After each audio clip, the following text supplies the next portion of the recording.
Hello everyone. एक WHO के recent report के मुताबिक इंडिया में करीब 54 मिलियन लोग डिप्रेशन से जूझ रहे हैं। और अगर इतने बड़े तादाद के लोग डिप्रेशन से जूझ रहे हैं, इसका मतलब कि वो अपनी ज़िंदगी को एक सर्वाइवल मोड पे जी रहे हैं, मतलब बस ज़िंदगी काट रहे हैं और ना कि एक फुलफिलिंग मोड में जी रहे हैं, जो कि एक्चुअल जीने का तरीका है। और अगर आप भी उनमें से एक हो, then this video is completely for you. So let's start the video. पहले समझते हैं कि इंसान डिप्रेशन तक पहुंचा कैसे।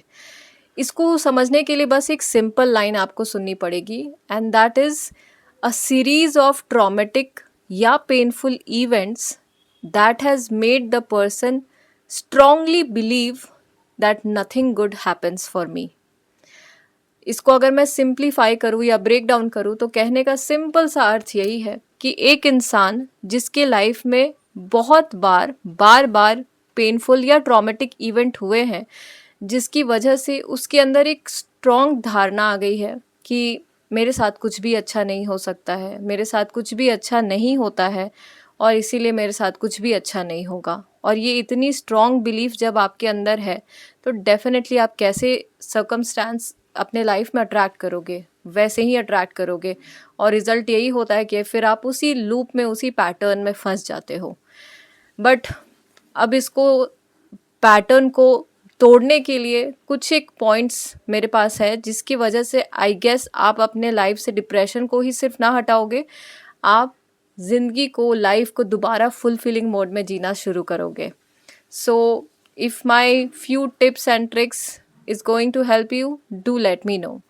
सबसे पहला पॉइंट है, अगर आपको अपने लाइफ से डिप्रेशन को कम्प्लीटली हटाना है, then take the decision, take the call. देखिए, हम उसी स्टेट ऑफ माइंड में या उसी परिस्थिति में लगातार रहेंगे जब तक हम ये डिसाइड ना कर ले कि हमको अब उस पैटर्न से, उस स्थिति से बाहर निकलना है। जब तक हम वो डिसाइड ना कर ले, now it's enough and I don't want this any more, तब तक कोई आपको हेल्प नहीं कर सकता। इसीलिए सबसे पहला फ़र्ज़ आपका है कि आपको वो डिसाइड करना पड़ेगा कि आपको इस चीज़ से बाहर निकलना है। एंड यहाँ पे मैं एक बहुत इम्पॉर्टेंट पॉइंट कहूँगी अबाउट डिप्रेशन, की डिप्रेशन कभी भी लाइफ थ्रेटनिंग नहीं है। आप चाहो तो उसको अपने लाइफ से कम्प्लीटली हटा सकते हो, because this is not a life threatening disease. ये बस आपके मेंटल चीज़ों की उपज है कि आज आप वहाँ पर हो। And that's why taking the decision to completely come out of depression is your choice. So first, take that decision. Second, acknowledge your emotions. एक इंसान जो डिप्रेस्ड है वो कैसे इमोशंस फील करेगा? बहुत ही ऑब्वियस है, sadness, low self esteem, low confidence, hopelessness, victim की तरह फील करना, हेल्पलेसनेस की तरह फील करना। सो ये जो कंबाइंड इतना नेगेटिव फीलिंग्स एक इंसान के अंदर अगर है, तो सबसे पहले उसको अपने आप से बहुत प्यार से बात करने की ज़रूरत है कि it's very normal, it's very natural to feel this way. As long as आप इंसान हो, you will feel a lot of emotions. हर एक नॉर्मल इंसान इस तरह की इमोशन फील करता है। बस यही है कि डिप्रेशन में कोई इंसान जब होता है तो वो थोड़े लंबे समय के लिए, थोड़ा ज़्यादा समय के लिए, या कहे तो उसी इमोशन को अपनी ज़िंदगी बना लेता है। और हम अब क्योंकि इस पैटर्न को ख़त्म करने की बात कर रहे हैं, तो understand and kindly talk to yourself कि जो भी इमोशंस आप फील कर रहे हैं, they are completely valid, they are completely normal. So अब जब तक आप इस चीज़ को एक्नॉलेज नहीं करेंगे, जब तक आप एक्सेप्ट नहीं करेंगे इस इमोशंस को, तब तक आप उस चीज़ को अपने लाइफ से हटा भी नहीं सकते। इसीलिए most important, acknowledge your emotions at a human level. Now my third point is venting out या कथारसिस। ये मैं हमेशा बात करती हूँ कि जब तक चीज़ें आपके अंदर में स्टोर्ड रहेंगी ना, जमा रहेंगी, तब तक आपको वो तकलीफ़ देती रहेंगी। एंड जब तक वो चीज़ बाहर नहीं निकलेगी, तब तक आपके अंदर वो चीज़ एक घर बना लेगी। और सबसे बेस्ट तरीका होता है, अगर अपने लाइफ से आपको उन सारे नेगेटिव, उन सारे बक बक बक बक जो आपके अंदर चल रहा है, नेगेटिव सेल्फ टॉक, उसको अगर बाहर निकालना है, सो गो आउट फॉर कथारसिस कहने का मतलब अपने अंदर के सारे जो विचार आपके अंदर आ रहे हैं, बार बार आ रहे हैं, उसको किसी के साथ शेयर करना, एक ऐसे इंसान के साथ जो अनकंडीशनली आपका बात सुने, बिना जजमेंट के आपका बात सुने, और आप जो मन में आए वो उसके सामने बोलते जा रहे हो। अगर आपके पास ये अपॉर्चुनिटी है, ये है कोई आपको सुनने वाला, go for it, rant out करो। आप इसमें एक प्रोफेशनल हेल्प भी ले सकते हो, आप थेरेपी भी ले सकते हो, बिकॉज जो प्रोफेशनल्स होते हैं वो आपके बात को बहुत आराम से, शांति से और बहुत पेशेंटली एंड मोस्ट इम्पॉर्टेंट बिना किसी जजमेंट के सुनते हैं, एंड दैट्स वाई वो प्रोसेस बहुत ईजी हो जाता है। मैं ये नहीं कह रही कि आपको 6 महीने लेने की ज़रूरत है, लेकिन 1 महीने भी अगर आपने कुछ सेशंस लिया और अपने अंदर के उन सारे बकबक बकबक को बाहर निकाल के रख दिया, तो आधा काम तो समझ लो वहीं पे आपका ख़त्म हो जाएगा। जैसे ही चीज़ें बाहर निकलेंगी, you will feel a lot of relief inside. That's why catharsis activity is extremely important. अगर कोई नहीं है तो the best person to talk is literally, आप अपने मंदिर जा सकते हो, आप अपने घर में कोई एक ऐसा जहाँ पे आप अपना पूजा पाठ करते हो, वहाँ पे बैठ कर के आप भगवान से डायरेक्टली 1 to 1 कर सकते हो, मंदिर जा सकते हो, आपको जहाँ ऐसा फील होता है you feel connected with God, go out, उनसे ही सारी बात कहो। वो हैं जो आपको मतलब अनकंडीशनली सुनने के लिए रेडी हैं।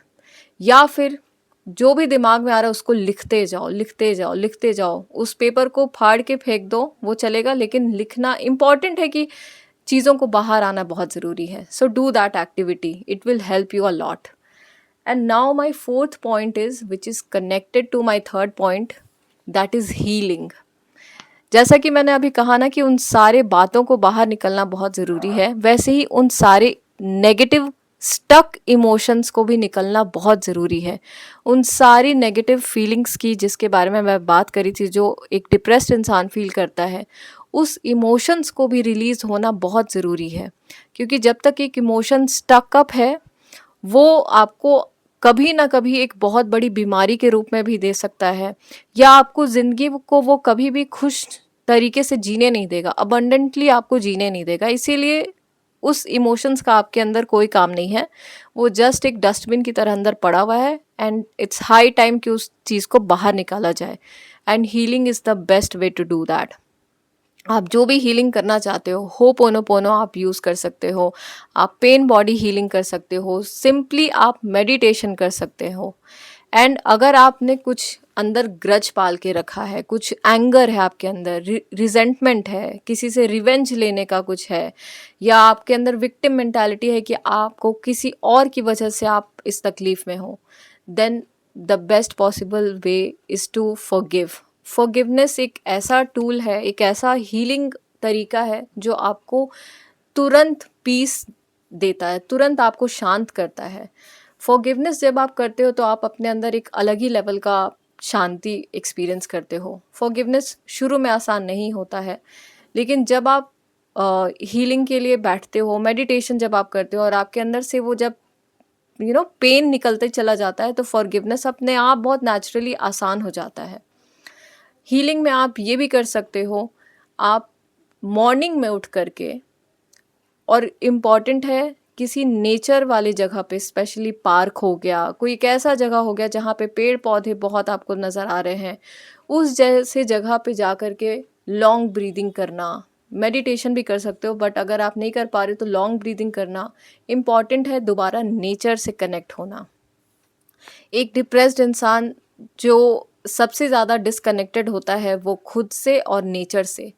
हम एज अ ह्यूमन, हम नेचर से कोई डिफरेंट नहीं है, हम कोई अलग नहीं है। एंड नेचर की सबसे खूबसूरत बात है कि nature has a very Kameng effect, very healing effect on a human being. इसीलिए आप देखोगे कि आप जब नेचर के बीच में हो तो आप अपने आप को ऑलरेडी बहुत हाई वाइब्रेशन में फील करते हो। इसीलिए इम्पॉर्टेंट है कि दोबारा नेचर से कनेक्ट किया जाए। एंड अगर आप किसी शहर में हो तो आसपास पार्क होते हैं, या आप बाहर ही निकल जाओ, खास करके मॉर्निंग के वक्त में, बिकॉज मॉर्निंग का टाइम ऑलरेडी बहुत एक प्योर वाइब्रेशंस वाला होता है, हाई वाइब्रेशंस वाला होता है। और सिंपली आप जा कर के पार्क में बैठ सकते हो, लॉन्ग ब्रीदिंग कर सकते हो, मेडिटेशन भी कर सकते हो, आप नंगे पाँव घास पे चल सकते हो, and you will feel a lot of calmness and a soothing effect and a healing effect. So this you can do. Now my fifth point is to break the old belief and old patterns. वो सारे जो negative beliefs आपने अंदर में बना के रखे हैं, स्पेशली वो जो एक स्ट्रॉन्ग बिलीफ है कि अब कुछ भी अच्छा नहीं हो सकता, अब कुछ भी अच्छा नहीं होगा, मेरे साथ तो कुछ भी अच्छा नहीं होता है, ये बिलीफ को आज के आज लिख करके एक डस्टबिन में फेंकने की ज़रूरत है. And it's high time to replace the negative and old belief with the positive and aligned belief. Aligned कहने का मतलब वो सारे बिलीफ जो आपको एक अच्छी लाइफ की तरफ लेके जाए, अब उसको लाने का ज़रूरत है और उन सारे नेगेटिव बिलीफ को अपने अंदर से हटाने की ज़रूरत है. बिलीफ सिस्टम पे मैंने कम्प्लीटली एक वीडियो बनाया है, and I will pin that video for you and do check out, because मैंने उसमें बिलीफ सिस्टम पे कैसे काम करते हैं, कैसे बिलीफ को हटाते हैं और न्यू बिलीफ को अपने लाइफ में लाते हैं, उस पर प्रॉपर एक डिटेल्ड वीडियो है. So do that. Belief system पे काम करना एक्सट्रीमली इम्पॉर्टेंट है. And now my sixth point is working on your self concept.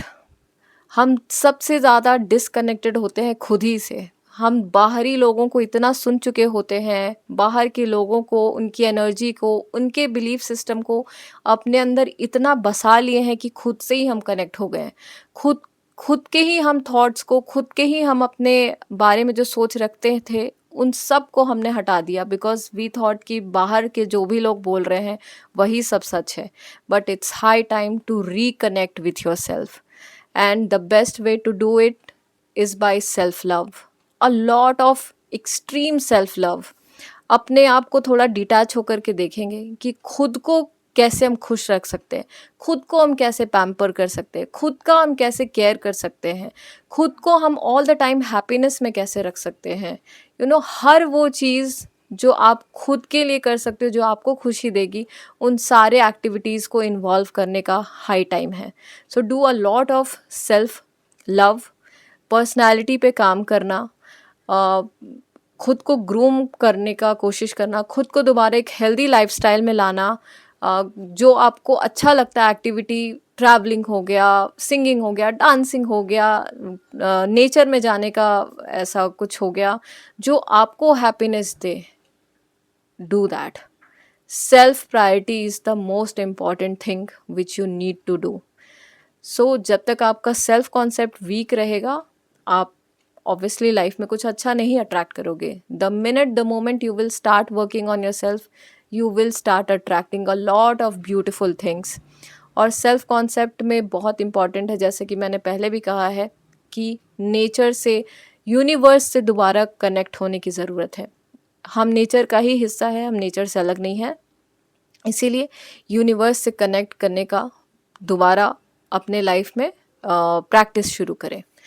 And now last but not the least definitely is gratitude practice. Gratitude एक ऐसा तरीका है जो आपको अभी के अभी हाई वाइब्रेशन में ला सकता है, जो आपको अभी के अभी पॉजिटिव रख सकता है. ग्रैटिट्यूड आप तब तक नहीं करते हो जब तक आप सारी चीज़ें को फॉर ग्रांटेड ले रहे हो लाइफ में, और इस चीज़ में आप ये भूल जाते हो कि अभी जो आपके पास है वो कितनों के पास नहीं है, and they are craving for that one thing. और अगर आपके पास वो चीज़ है, then you must be grateful, because सच में ऐसे बहुत लोग हैं जिनके पास वो लग्जरी, वो सारी चीज़ें जिनको आप फॉर ग्रांटेड लेकर के रखे हो, वो उनके पास नहीं है. So take a minute, take a moment, slowly, धीरे धीरे ही सही, ग्रैटिट्यूड को अपने लाइफ में लाना शुरू करिए. 2 मिनट से शुरू करिए, 5 मिनट से शुरू करिए, और उसको जितना हो सके उतना लंबा प्रैक्टिस लेकर के जाइए. And do that gratitude practice in nature. मतलब खास करके खुले आसमान के नीचे, पेड़ पौधों के बीच में gratitude walk. This will completely heal your life and this will completely turn your life 180 degrees. So do that, all the activity जो मैंने बताया, कुछ ना कुछ आपको डेफिनेटली डिप्रेशन से डेफिनेटली बाहर निकालेगी. डिप्रेशन क्या, इनफैक्ट आप अगर एंजाइटी में हो, स्ट्रेस में हो, लेकिन पर्टिकुलरली मैंने डिप्रेशन पे वीडियो बनाया है, इसीलिए do that all the activity and I hope कुछ इनमें से आपको पॉइंट्स आपके लाइफ में वैल्यूएबल लगा हो and you will get a lot of relief from this. So please do let me know, and till then, take care. Bye bye.